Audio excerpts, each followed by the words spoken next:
ಹಳೆ ಶಿಲಾಯುಗದ ಜೀವನ. ಬಹಳ ವರ್ಷಗಳ ಹಿಂದೆ ಹಳೆ ಶಿಲಾಯುಗದಲ್ಲಿ ಮಾನವರು ಕಾಡಿನ ನಡುವೆ ಗುಂಪುಗಳಲ್ಲಿ ವಾಸಿಸುತ್ತಿದ್ದರು. ಬೆಳಗಿನ ಜಾವ ಸೂರ್ಯೋದಯವಾದಾಗ ಪುರುಷರು ಕೈಯಲ್ಲಿ ಕಲ್ಲಿನಿಂದ ತಯಾರಿಸಿದ ಬಾಣ ಮತ್ತು ಕಂಬಗಳನ್ನು ಹಿಡಿದು ಮೃಗಗಳ ಬೇಟೆಗೆ ಹೊರಡುತ್ತಿದ್ದರು. ಕಾಡಿನೊಳಗೆ ಅವರು ಜಿಂಕೆ, ಕಾಡೆಮ್ಮೆ, ಕಾಡು ಹಂದಿ ಮುಂತಾದ ಪ್ರಾಣಿಗಳನ್ನು ಹುಡುಕುತ್ತಿದ್ದರು.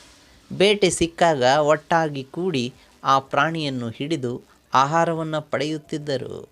ಇದರೊಳಗೆ ಮಹಿಳೆಯರು ಮತ್ತು ಮಕ್ಕಳು ಸಮೀಪದ ಕಾಡು, ನದಿಯ ತೀರಗಳಲ್ಲಿ ಬೆಳೆದಂಥ ಹಣ್ಣು, ಕಾಯಿ, ಹೂವು, ಎಲೆಗಳು, ಜೇನು ಮುಂತಾದವುಗಳನ್ನು ಸಂಗ್ರಹಿಸುತ್ತಿದ್ದರು. ಎಲ್ಲರೂ ತಂದು ಹಾಕಿದ ಆಹಾರವನ್ನು ಬೆಂಕಿಯ ಬಳಿ ಕೂತು ಹಂಚಿಕೊಂಡು ತಿನ್ನುತ್ತಿದ್ದರು. ರಾತ್ರಿಯಾದಾಗ ಗುಂಪುಗಳಲ್ಲಿ, ಗವಿಗಳೊಳಗೆ ಅಥವಾ ಎಲೆ ಕೊಂಬುಗಳಿಂದ ಮಾಡಿದ ಗುಡಾರಗಳಲ್ಲಿ ಸೇರಿ ಬೆಂಕಿ ಹಾಕಿಕೊಂಡು ಕೂತುಕೊಳ್ಳುತ್ತಿದ್ದರು. ಬೆಂಕಿ ಅವರಿಗೆ ಬೆಳಕು, ಬೆಚ್ಚಗೆ ಮತ್ತು ಕಾಡು ಮೃಗಗಳಿಂದ ರಕ್ಷಣೆಯಾಗಿ ಇತ್ತು.